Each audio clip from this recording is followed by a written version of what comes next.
ইন্দ্র চন্দ্র বরুণ কুবেরাদি দেবাদিদের তৃণধরে সসংক্রমে প্রভুর সম্মুখে দাঁড়িয়ে থাকেন। সেই মনের নীলাদ্রি মহারাজ কোন ঠাকুরের দর্শনে এই গুন্ডিচা মন্দিরে এসেছেন শুনি।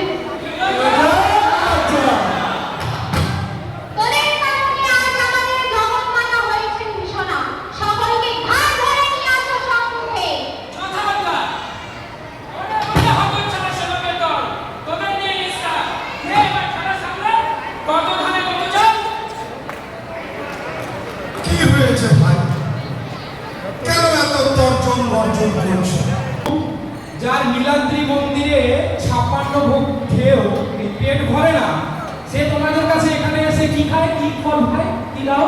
ওই আম, তারপরে লিচু, কাঁঠাল, এইসব খেয়ে পেট ভরাবে, এটা আমাদের মেনে নিতে হবে। পেট তো ঠিক ভরেই যাচ্ছে, প্রভু মহা আনন্দে আছেন। ওরে প্রভুর মূর্খ সেবক,